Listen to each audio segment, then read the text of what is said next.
Hello? Hello, is this Jason? Yes, it is. Jason, this is Dustin Wellness from KMSU Radio. How you doing? Good. How are you, sir? Good? I am excellent. It's great to be talking with you today. Thanks for having me on, man. I appreciate it.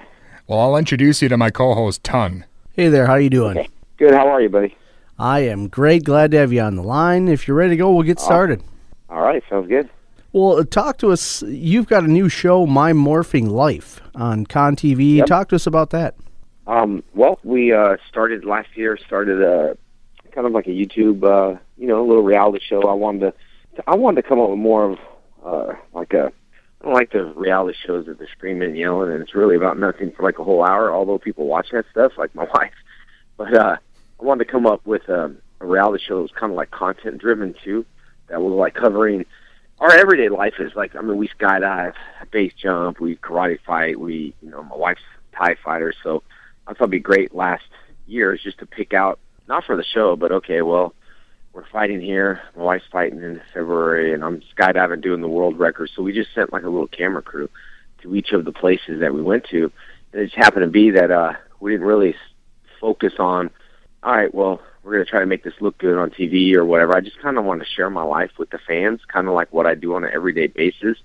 And then for season 2, before Con TV, we talked to John of Cinedime, and I think it's a great network. It's going to be kind of like a Netflix for, con goers and sci-fi and superheroes. And so my TV kind of fits along with that genre. Plus I reach out to so many fans. I got like top reaches last week was 8 million through Facebook reaches in that 1 week.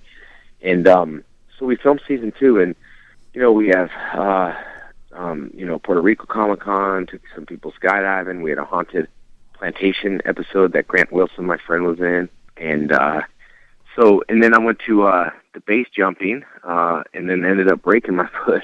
So that wasn't for the show. It just happened to be that all this stuff was going on. Right afterwards, I had that Green Ranger versus Ryu beatdown fight to film.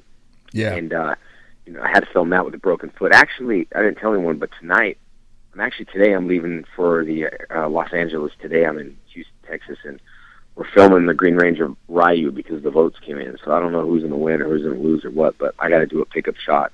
Well, I got to film the ending season, the end of it, I guess, today. So, okay. Yeah, we had that on the reality show, which one side was, hey, let's kick some butt action. And as soon as they say cut, it was like, put my boot back on. So you got a chance to see what it's like in front of the camera and behind the camera scenes.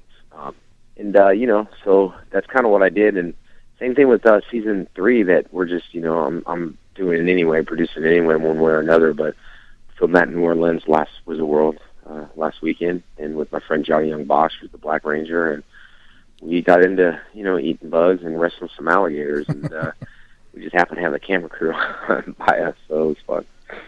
Yeah, and obviously you've been part of that world, talking about that kind of genre and the sci-fi fans for probably a good portion of your life, I guess, now. Can you tell us a little bit about how you landed that role of the Green Ranger back on Mighty Morphin Power Rangers? Yeah, I was a martial artist. I was a national rated competitor through Red Dragon Karate, who my instructor, his name's Chris Casamasta, and he played the original Scorpion in the Mortal Kombat movie.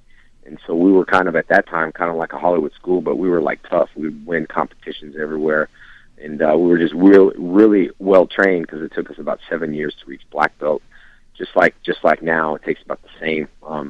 But just got an audition for Power Rangers and went to take some of the acting classes and stuff. And I just figured that, I teach and I'm kind of outgoing anyway. But the thing that got me in the door was my martial arts, because everyone in Hollywood said they did it for the resume. And then when I came, I just, it was literally like that episode of Gung Ho episode on Power Rangers. That's why they wrote that in there, where I auditioned for something. I'm like jumping off tables. That's pretty much the way my audition went, and that's why we did that episode.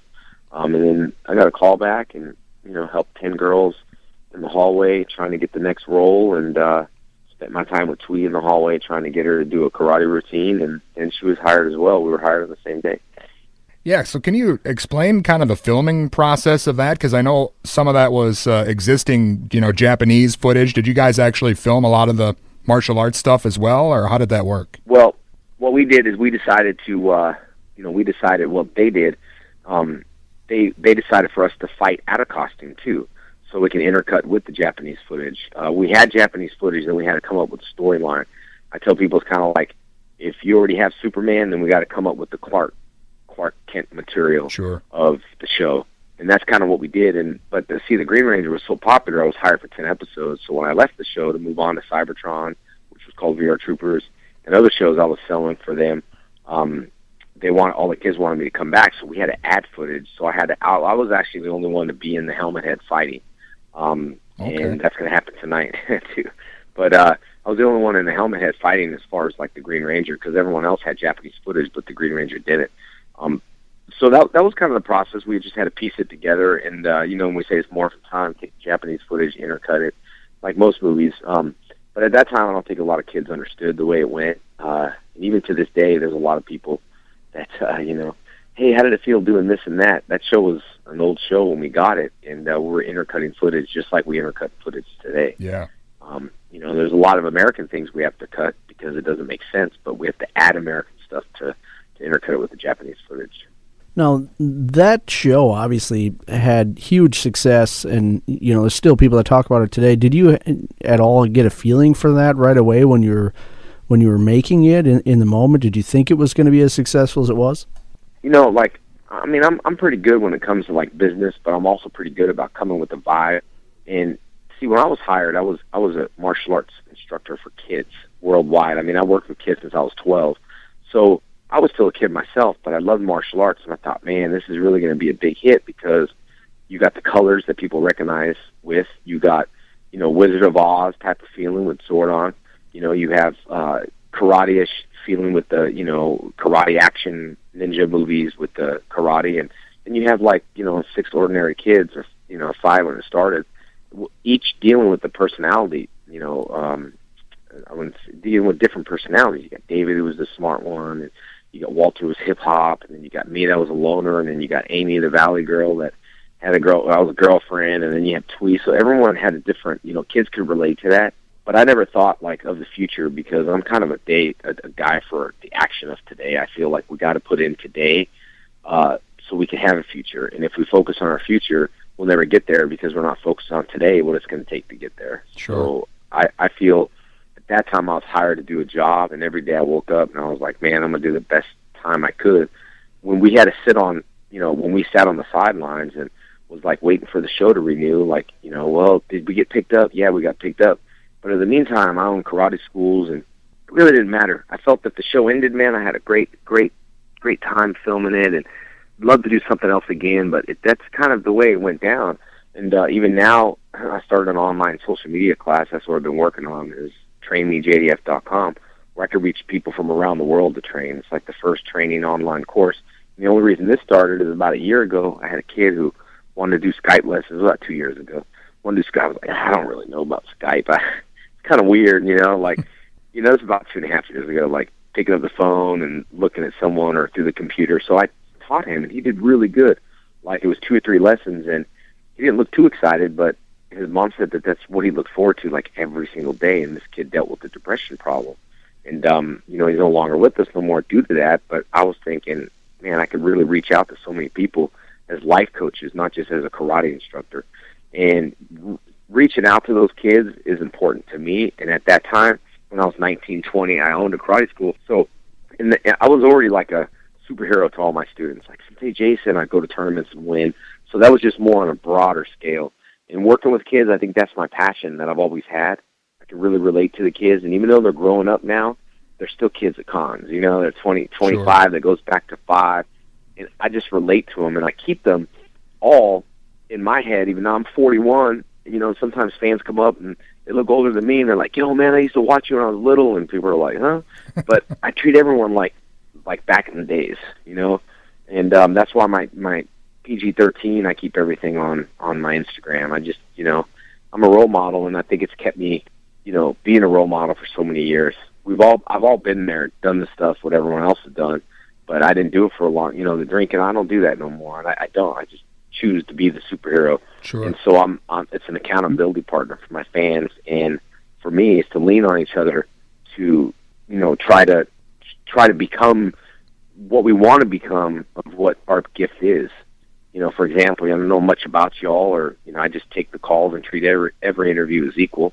But what you do is obviously you're passionate about it. You love interviewing, you love the radio or whatever else. And that's why the world's so special, is because we need the people that want to chase their dreams without getting shot down. Right. That's kind of what I did, is I chased my dreams. And I had tons of people shooting me down, tons of negativity. In fact, Power Rangers in Hollywood, even Chuck Norris's agent and Ernie Reyes Jr. called the agency in Hollywood, turned me down and told me it was never going to be a big show. I couldn't get an agency. Everybody Power Rangers was the laughter around town. I'm like, yeah, right. That show's never going to make it. And, okay, well, and then it did. And then everybody wants to represent you, So I just stay true to myself and true to my fans, and I guess true to who I am. To remember every day I wake up, I'm blessed to be fortunate, to be in this situation, not to be me, not with money or anything. I'm fortunate to be in this situation, to be a role model for so many across, the United States and the world. And, Power Rangers making a huge comeback. We have a big movie this year that we're filming this year, Lionsgate.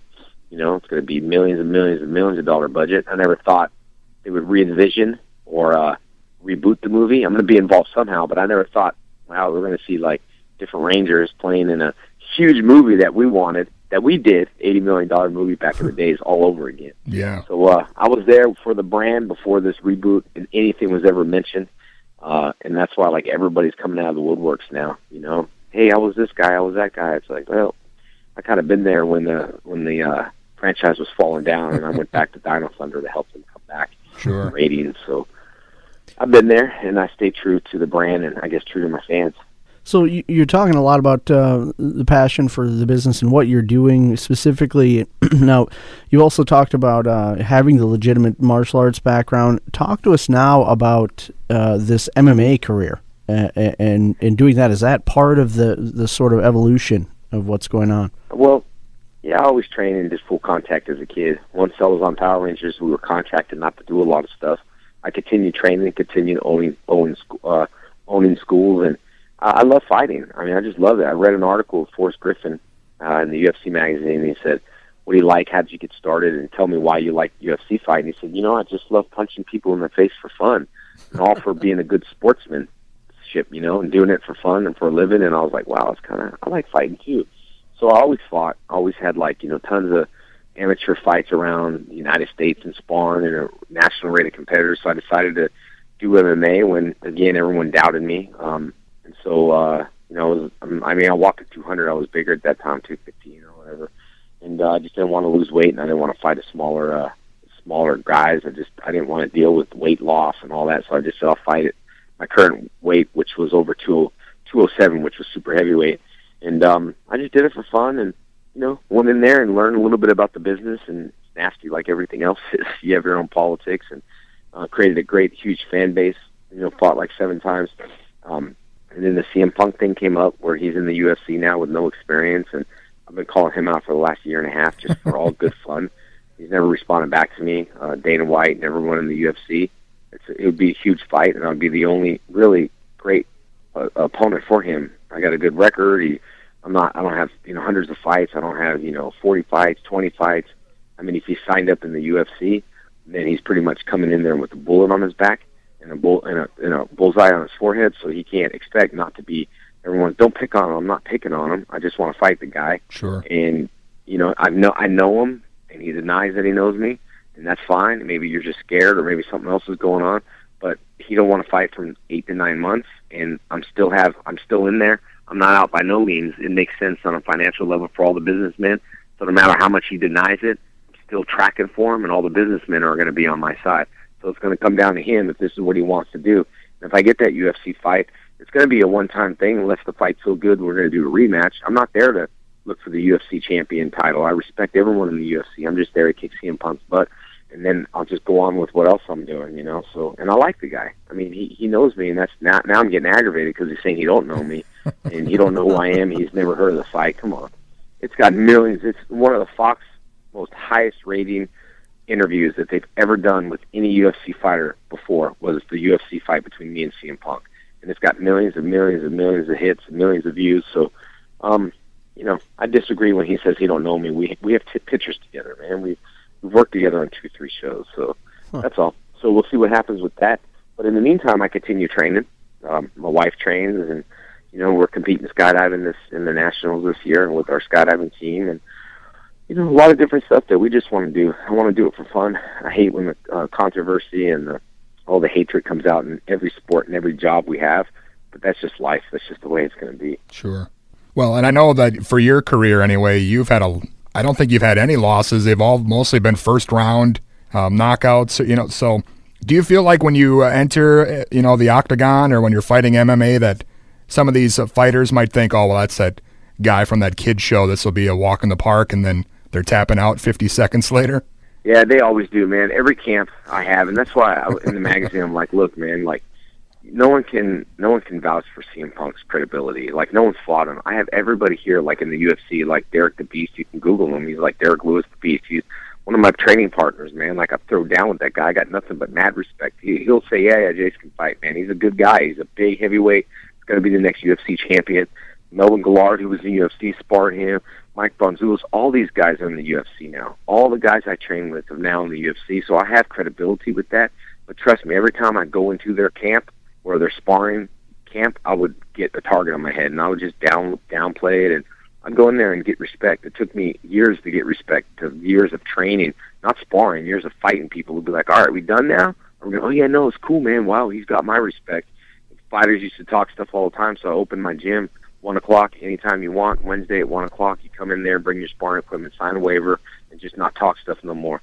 No one came in there except one dude, and when he did, he left writing a letter about how great I am as a fighter and how sorry he is of everything he's posted negative in the last year and a half. So fighting is a humbling thing, Yeah. And that just, for me, like I've never been knocked out. I know, knock on wood, I've never been knocked out. I don't want to know what it feels like. I've been near almost knocked out, but never been knocked out at all. And I just never want to know what that feels like, because I heard once you get knocked out, you start getting knocked out a lot. But it is like that. Either you're going to fight the Green Ranger and get beat up by the Green Ranger, and everyone's going to ha ha ha, or you beat up the Green Ranger and everyone's going to be boo, shame on you. So it's got to be a win-win for me. Yeah. Well, yeah. Hopefully that CM Punk fight turns out, and if not, hopefully you get in the ring with somebody else. And I know you mentioned the movie and of course the new show, so you got a lot of stuff on your plate. Oh yeah, I know. Look at my schedules. Plus, I got about 30 Wizard Worlds this year, which anyone's willing to work around my schedule, but that's pretty much his plan now. I got about 30 Wizard World shows that we're going to be doing all over. Like I'm leaving for LA tonight. Then we got Portland next week, and then the list just goes on and on. But ultimately, God is in charge of my career, so whatever happens, happens. Beautiful. All right. Again, thanks a lot, Jason. All right, buddy. Thank you, man. All right. Bye-bye. Bye-bye.